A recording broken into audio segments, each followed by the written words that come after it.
Today, I want to present you a new story. Enjoy watching it. The morning Marilyn Curtis arrived, I could feel the tension seep into the office like a slow, creeping chill. There was something about her, an aura of control, sharp and unforgiving. I was at my desk as usual, half buried in routine paperwork, pretending the storm brewing at the entrance had nothing to do with me. She walked in with the kind of confidence that made everyone stop what they were doing, even if just for a second. Her tailored suit, impeccable posture, and sharp eyes scanned the room, as if she were measuring the worth of every person here. When her gaze landed on me, I kept my head down, pretending to read the file in front of me. I knew better than to draw attention, at least not yet. Julian, right? Her voice was sharp, cutting through the quiet of the office. I looked up to see her standing by my desk, holding a stack of papers with a condescending smirk. Yes, ma'am, I replied, forcing a polite smile. Good. I need you to handle these. She dropped the files onto my desk, her eyes scanning my worn-out tie and creased shirt with thinly veiled disdain. Simple tasks, perfect for someone with your background. I took the papers, feeling the weight of her words more than the files themselves. She didn't know who I was, not really. To her, I was just another employee, someone to boss around. What she didn't realize was that I owned this place. Well, 91% of it. But that wasn't something IF wanted. Let people assume what they wanted. Of course, I said, my voice steady as I placed the files on the corner of my desk. She didn't wait for a response, turning on her heel and walking away, her designer heels clicking against the floor with each step. I watched her retreat to her office, already decorated with framed diplomas and achievements, as if she'd won the place over before even getting her hands dirty. The office buzzed with nervous energy as she passed by, everyone glancing at each other, unsure what to make of the new head of the department. Sarah, the receptionist, leaned over her desk as I passed by on my way to the break room. She's something, she whispered, wide-eyed. Yeah, I muttered, grabbing a cup of coffee, though it was more out of habit than need. She's going to make things. Interesting. Sarah nodded, looking relieved someone else had noticed. I heard she's already got James from accounting in tears. I chuckled quietly, though the humor didn't reach my eyes. Wouldn't surprise me. Marilyn Curtis was a force of nature, but I wasn't worried. People like her always burned bright and fast. What she didn't know was that I wasn't just an employee here. I was the storm she'd never see coming. It was a Wednesday afternoon when Marilyn stormed into the office, her heels tapping like gunfire on the polished floor. I had just settled into my chair, reviewing some client reports, when the door to my cubicle flew open. Julian, her voice was sharp, cutting through the quiet of the office like a knife. She slapped a document down on my desk, eyes blazing with accusation. Care to explain this? I blinked at the paper in front of me, confused. The document was an email, addressed to one of our biggest clients, and it wasn't pretty.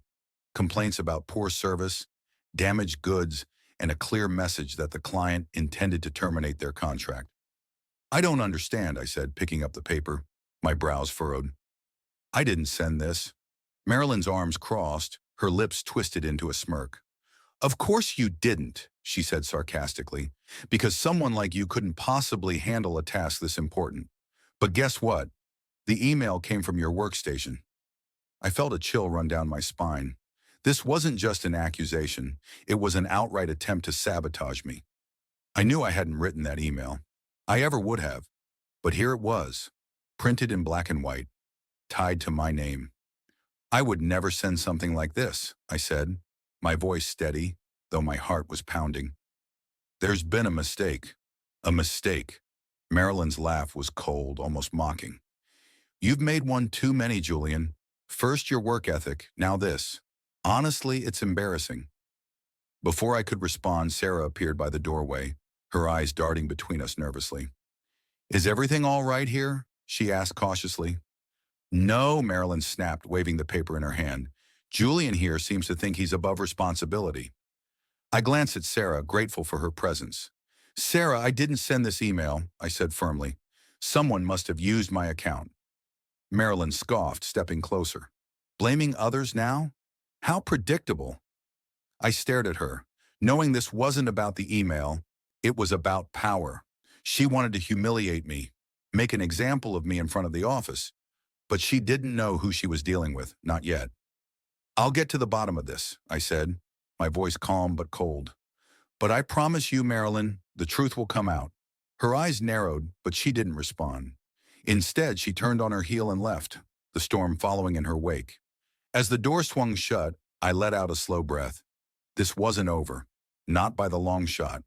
The air in the conference room felt thick as I entered the space, the atmosphere charged with the buzz of the upcoming shareholder meeting. Marilyn was already there, standing near the window, her arms crossed as she exchanged pleasantries with a few other executives. She didn't notice me at first, but when she did, her eyes narrowed in that familiar way, lips curving into a smirk. I made my way to a seat near the back, unnoticed as always. It was better this way for now. As the meeting was about to begin, Marilyn's eyes locked onto mine. Her expression was one of incredulity, as if she couldn't fathom why someone like me would even be here. She marched over, her heels echoing loudly in the now silent room. "What do you think you're doing here, Julian?" she hissed under her breath. "This meeting is for senior management and shareholders, not lowly employees." I looked up at her, keeping my voice steady. I was invited. Marilyn scoffed, leaning closer. "You don't belong here," she whispered. "Get out before you embarrass yourself." The tension in the room was palpable, but I have on my ground. The meeting was about to start, and soon the truth would come out. Before she could continue her tirade, the doors opened and the president of the company walked in, followed by the other board members. As the president took his place at the head of the table, his eyes scanned the room and landed on Marilyn, who quickly straightened up, assuming her usual polished demeanor. The meeting commenced with the usual formalities, reports on profits, projections for the next quarter, the typical corporate banter. But I knew what was coming, and as the conversation turned toward shareholders, my moment arrived. The president cleared his throat, looking down at a document in front of him. "Before we proceed, I'd like to address something important," he began, his voice calm but authoritative. "I've been informed that there's been some confusion regarding the ownership structure of the company." Marilyn shifted uncomfortably in her seat, shooting me a sideways glance. "You see," the president continued, his gaze settling on me, "we have a special controlling shareholder in our midst." Marilyn's eyes flickered with confusion, her smug expression faltering. "The majority of our company's shares, 91% to be exact, are held by none other than Julian Ball." There was a collective gasp in the room. Marilyn went pale, her face frozen in shock as she turned to look at me, her mouth opening and closing like a fish out of water. I remained seated, calm and collected. The president gestured toward me, his expression serious. "Julian is not just an employee here. He's the one with the true authority, a fact I've personally known for years." Marilyn staggered back, barely able to keep her composure. This can't be true," she stammered, her voice shaking. "He's just a lowly employee," I interrupted, finally standing up. "Not quite. I've been watching, observing, and waiting. But now the truth is out, Marilyn." Her face turned crimson, and for the first time since I'd met her, she was utterly speechless. "You treated me and others poorly because you didn't know who I was. But now you'll have to face the consequences," I said, locking eyes with her. Marilyn's fall from grace had begun. The morning after the revelation was quiet, but it felt like the calm before a storm. The shareholder meeting had shaken the office to its core. Whispers followed me through the halls. People who had known me for years suddenly couldn't meet my eyes, their glances filled with confusion and awe. The weight of my secret was gone, but its exposure brought new tension. At noon, the president called for an emergency meeting in his office. Marilyn and I were both summoned, and I knew exactly why. As I walked toward the president's office, I saw Marilyn ahead of me, her usually confident steps slower, more hesitant. She didn't greet me as we reached the door at the same time. For the first time since I'd known her, Marilyn Curtis was unsure of herself. We entered the president's office. He sat behind his large mahogany desk, his hands folded, his expression grim. His silence was thick with disappointment, as though he was wrestling with the gravity of the situation. "Sit down," he ordered, his voice measured. We both obeyed. Marilyn shifted into her seat, still not looking at me. I glanced at her for a moment, noticing how her composed exterior seemed on the verge of cracking. You both made this company your life, the president began, his eyes moving between the two of us. But what happened yesterday has changed everything. Marilyn's composure slipped further, and she finally spoke, her voice quiet but tinged with desperation. Mr. Williams, I've enough, the president interrupted sharply, raising his hand. I've heard enough excuses from you, Marilyn. The damage you've caused over the last few months cannot be undone with words. Marilyn's eyes widened and her lips trembled. But I didn't know who Julian was, she stammered. If I had known. That's exactly the problem, Marilyn, I interjected calmly. It shouldn't matter who I am. You've treated everyone beneath you with disdain. The president nodded, leaning back in his chair. Julian's right. The fact that you didn't know his position is irrelevant. It doesn't excuse your behavior. This company prides itself on respect and collaboration, values you've undermined with your arrogance. Marilyn clenched her hands together, her voice growing more frantic.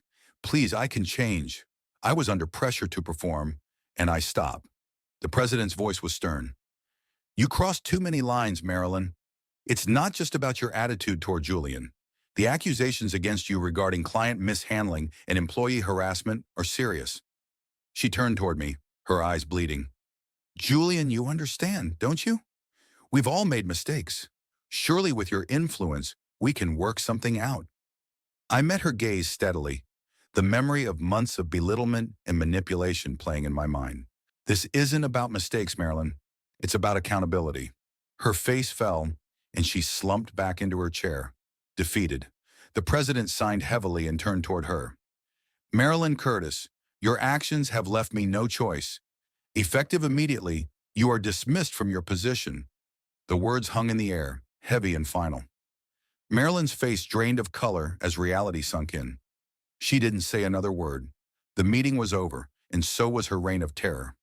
The tension in the air had dissipated, but the silence that followed was unnerving. Marilyn sat frozen in her chair, staring blankly ahead as if the president's words hadn't yet registered.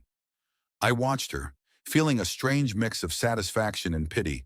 She had dug her own grave, but the fall from grace was always brutal to witness. The president stood, signaling the end of the meeting. You have until the end of the day to gather your things, Marilyn.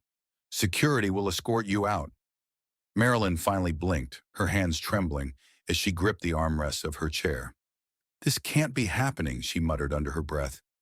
Her voice was barely a whisper, but she was speaking more to herself than anyone in the room. She turned toward me, desperation flashing in her eyes. Julian, please, she begged, her voice cracking. You know, I didn't mean for things to go this far. I was trying to prove myself. I was under pressure to perform. You can understand that, can't you? I held her gaze for a moment, considering her words. Months ago, I might have believed her, might have sympathized with her struggle, but now the damage was too deep. I understand pressure, I replied evenly, but I don't understand cruelty. Her face fell, and for the first time, she had no sharp retort, no defense, just silence. The president cleared his throat, standing up from behind his desk. That's enough, he said firmly, glancing between us. Marilyn, you've made your choices, and now you must face the consequences. There's nothing more to say. Marilyn looked like she might protest, but the president's expression left no room for argument. She stood shakily, her hands still trembling, and nodded once. Fine, she whispered, her voice barely audible. I'll leave. As she turned to leave, the door creaked open. The sound echoed in the room, a fitting punctuation to the moment. Marilyn hesitated at the threshold, then glanced over her shoulder at me one last time. The arrogance that had once defined her was gone, replaced by something more fragile, something broken.